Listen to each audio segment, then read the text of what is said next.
E aí, pessoal do Futebol Limitado, estou de volta, eu, Fábio Castro, aqui para trazer novamente análise, né? Aquelas análises em vídeo que desde 2020 eu não faço, estou voltando a fazer aqui no canal. Vamos lá, né? Falar um pouco da seleção brasileira, um pouco do jogo da seleção do Tite, hoje diante de Gana, né? Gana, que é um adversário de Copa do Mundo, muitos jogos, muitos encontros entre seleções que vão jogar a Copa do Mundo, né? Nessa sexta-feira, dia 23 de setembro, 23/9 de 2022, há 2 meses da Copa do Mundo do Catar. As seleções estão se encontrando aí, usando a data FIFA para se encontrar. Por exemplo, o Uruguai hoje perdeu para o Irã de 1-0. Tivemos a Nations, né? A vitória da Itália, essa não vai para a Copa do Mundo, mas é uma vitória importante sobre a Inglaterra, que caiu de patamar na Nations League, né? A Inglaterra de Southgate, como eu tinha dito no vídeo sobre Nations, não passa a menor confiança, né? O projeto, o trabalho é melhor pelo nível dos jogadores que tem, né? Os jogadores que jogam a Liga da Inglaterra, enfim, jogadores que têm qualidade, porque lá o trabalho não é muito satisfatório. Diferente do nosso, né?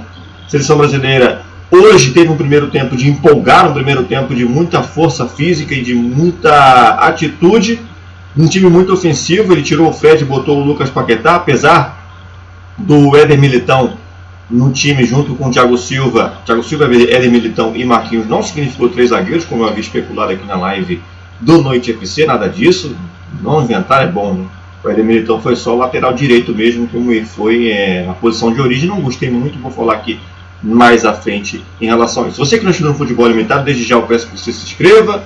Esse é um vídeo falando, analisando os lances de Brasil e Gana. Então, como é para analisar o amistoso do Brasil, a gente já vai colocar aqui, tacar de primeira para você, na tela, os principais momentos do jogo. Antes, claro, falar aqui da força do Brasil na bola aérea, né? A bola parada ofensiva do Brasil. Eu acho que o Tite já passa a customizar, a pensar uma seleção brasileira com o Thiago Silva jogando.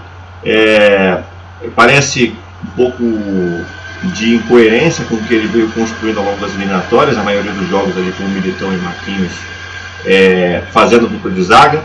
Mas o Thiago Silva e com o Marquinhos, ele ganha isso aí, né? A bola aérea, esse disparate que os dois zagueiros fazem na bola parada. O Militão, do lado direito, eu não sei se ele sinaliza de fato para o Militão como lateral direito. Eu não acredito nisso, particularmente. Eu não achei uma boa partida do Militão como lateral direito. Eu acho que ele sinaliza mais com o Thiago Silva como titular para a Copa do Mundo, já para a estreia contra a Sérvia. Vai experimentar um lateral de verdade no futuro. Não sei se é o Emerson Royal, eu não sei nem se é o Daniel Alves. Acho que o Daniel Alves não é uma opção muito boa para mim. Mas se o Tite quer, eu não sei, né? O que pode gerar isso a seleção brasileira. O Daniel Alves como jogador ainda de seleção brasileira, com 40 anos, o ciclo para mim já acabou em 2019 com aquela conquista de Copa América. Mas enfim, é o Tite quem vai decidir. Ele deve também optar pelo Danilo. O Danilo não está disponível, né? Então vamos ver o que vai ser, né? Porque eu acho que o Militão é muito mais um teste como lateral direito. Mas para um problema para o Militão, né? Porque se o Thiago Silva jogar, evidentemente, eu acho muito difícil dele contar com o Militão jogando junto. Aí Richarlison como titular, não falei, né? Com o Fred saindo do time, o Fred é importante para a equipe. Eu duvido muito que ele arrisque uma formação com o Richarlison titular na Copa do Mundo, pelo menos não contra a Sérvia e contra a Suíça, talvez contra Camarões, que é uma seleção variavelmente um pouco mais fraca. Mas Richarlison é peça importante, é peça crucial para a seleção brasileira hoje, tanto é que ele vai marcar os outros 2 gols da partida. Esse bom passe, né, vindo da direita, o Neymar abriu e bateu. Eu só não consegui ver aqui com certeza, eu acho que com clara evidência de quem foi o passe. Se foi, eu acho que não foi o Neymar, né? Me parece ser o próprio Vinícius. Não foi o Neymar, sim. O Neymar deu esse tapa de primeiro e o Richarlison bateu no canto. Posteriormente, aí, jogada toda, né? Casemiro bem nas aberturas de jogada, jogando como único volante.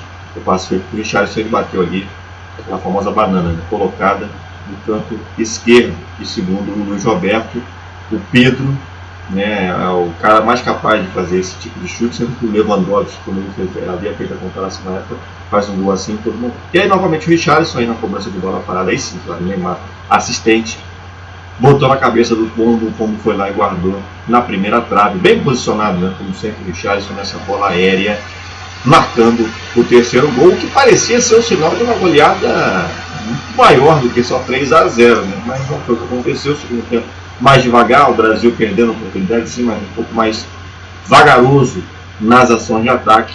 Foi lá, parou 3-0 mesmo, o placar final do jogo. Algumas coisas assim a se destacar, né? Mesmo sem o Fred no time hoje, é uma marcação muito forte, principalmente nessa recuperação de bola no campo de ataque, né? O Brasil hoje recuperou boas bolas no campo ofensivo. Teve um momento no segundo tempo em que houve uma blitz ali, né? Uma sequência de bolas recuperadas no campo de ataque que criaram situações de gol para a seleção brasileira. Ou seja, mesmo com a troca de jogadores, no segundo tempo entrou o Antônio, entrou o Rodrigo, entrou o Matheus Cunha, mas o Fabinho, né? Mas a circunstância do jogo e recuperação de bola no jogo ofensivo continuou. Nós não tivemos o Fred entrando, não tivemos o Coutinho entrando, enfim, o próprio Pedro, mas entrou o Everton Ribeiro também na partida, não deu para ver muita coisa, mas está ali no grupo. Acho que alguns aspectos o Tite vai usar realmente esses jogos para fazer esse tipo de teste, né? Como o próprio Militão lateral, enfim. Para mim não agradou, mas eu vi comentário de gente que gostou, né? Eu acho que não vai ser isso, né? Não vai ser o Militão lateral direito, mas se for também, acho que tem capacidade técnica para entregar o que dele se espera como zagueiro. Eu até me lembro muito bem que quando a época que ele virou zagueiro, no São Paulo em 2018 como lateral, a época que ele virou zagueiro, já me lembro, não sei se no acesso foi no Porto, se foi no Real Madrid, quando ele mudou de posição eu mesmo me surpreendi, né? Eu preferia ele como lateral, era um lateral ofensivo. Talvez com o tempo, né, de zagueiro, ele já não tenha mais aquela percepção do jogo como ele tinha na época que ele era lateral. Então ele perdeu alguns costumes, né? Assim não perdeu outros, porque os defensivos ele consegue entregar bem, né? Dentro do aspecto de uma linha de 4, ele realmente encara muito bem o adversário no mano a mano. Mas não é o estilo ideal de lateral para a seleção brasileira hoje, né? Esse que apoia pouco. Se a gente está pensando num time ofensivo, como a gente viu hoje, eu acho que é muito mais interessante a hipótese de ter um lateral que apoie mais, que tenha um drible melhor, que tenha um cruzamento melhor, enfim, algumas condições que talvez o Adeveritão não tenha tão bem, né? Apesar de ter qualidades, a gente sabe disso. Mas mesmo num time mais ofensivo, ele conseguiu entregar muito bem as questões defensivas do time pelo lado direito. Outra coisa, outro detalhe também, né? Como o Gana errou muito no campo ofensivo, né? Não conseguiu acertar de fato os movimentos, né? Não conseguiu acertar um movimento sequer de campo de ataque, a gente não conseguiu ver muito do Alisson, né? Foram apenas algumas bolas espirradas que ele conseguiu segurar, não deu para ver direito o Alisson, nem para ver a camisa nova, né, da seleção, a camisa de goleiro. A camisa preta não apareceu no jogo, realmente o goleiro Alisson um pouco testado, mas é o titular da Copa do Mundo. Eu acho que para muitos, né, não tenho dúvida de que muitos concordam com isso. Outra coisa também, né, Neymar, vamos lá, falar de Neymar, que apesar de não ter feito gol hoje, participou de 2 assistências, né? Eu acabei de provar para vocês aqui que uma das jogadas realmente o Neymar foi quem fez, então são 3 assistências no jogo. Neymar vive uma grande fase, discutimos isso numa live agora recentemente, que para mim é realmente o jogador com melhor fase no futebol europeu nessa temporada 22-23, é quem vem entregando mais, vem fazendo gols e assistências. Neymar sofreu até um flagrante do árbitro, né, no jogo, no segundo tempo, que ele levou um cartão amarelo com a foto por trás sobre o Kudus, que é o meia do Ajax, né, o jogador ganês, o meia do Ajax do Kudus. Ele sofre uma falta e depois ele meio que discute com o árbitro que ele havia sofrido faltas anteriormente e que ele não havia levado amarelo. Muito bem, tudo dentro do contexto. É bacana ver ele com essa atitude, essa moral. Ele não é o capitão do time, né? Mas ele tem essa moral, realmente ele tem essa condição de poder falar pelo time. Depois agrega ali o Marquinhos junto com o árbitro na discussão, enfim, uma conversa ali, né, entre Marquinhos, Neymar e o árbitro francês, porque eles já se conhecem, né, da Ligue 1. Então eles discutiram o porquê do cartão amarelo. É legal, é legítimo, até acho que o árbitro nem foi tão mal assim no jogo, mas tudo com limite, né? Neymar, de certa forma, ele realmente mereceu levar o amarelo, então acho que a questão disso não há muito que discutir com o árbitro. Mas é bom ver a postura do time que briga, que luta junto, que vai discutir exatamente com o árbitro. Acho que em Copa do Mundo é crucial você ter isso com limites, né?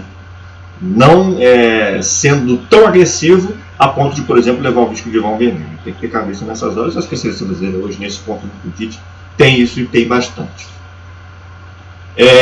No todo, foi um jogo satisfatório, uma partida satisfatória. O placar poderia ter sido maior, realmente, né? O placar deveria ter sido maior, mas o fato de ser amistoso, eu acho que não tem toda aquela, entre aspas, gana, não sei querer fazer trocadilho, pelo resultado. Então valeu muito pela participação desse primeiro amistoso. Tem mais um aí contra a Tunísia, que eu acho que a seleção brasileira vai jogar de azul. Tem não um achismo, mas enfim.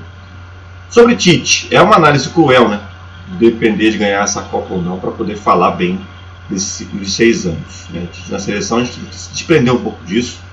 Acho que o Brasil tem feito campanhas boas nos torneios que tem apitado, né? Copa América independente da Copa América 2021 ter perdido a final. A Copa América é uma Copa América aquela ali um pouco confusa em todos os aspectos, então não entra muito na conta. Mas acredito eu que, apesar de 2 amistosos aí contra seleções mais fracas, pelo fato de serem de Copa do Mundo, são testes reais. Gana pode ser adversário do Brasil nas oitavas, né? Então acho que valeu. Acho que a nota é de 0 a 10 aqui, a nota seria 8, mas eu acho que ainda há alguns aspectos a serem melhores. Eu acho que a seleção brasileira não deve nada às europeias, do que a gente viu essa tarde, a Alemanha perdendo, a Inglaterra perdendo, das grandes seleções favoritas. A França venceu a Fósseis ontem graças a uma falha do zagueiro da Áustria. Enfim, muitas questões a se colocar em relação a que ponto o Brasil chega para essa Copa do Mundo. Mas talvez seja um momento de tirar, né, a hegemonia europeia. E acho que do que se promete, do que se tem, né, de plantel e do que se tem de trabalho de jogo, o Brasil tem condições para isso. A gente vai ver no amistoso contra a Tunísia e a gente volta a conversar um pouco mais em relação a isso. E é isso aí, pessoal. Se inscreva no canal, no Futebol Ilimitado. A gente se vê na próxima. Valeu!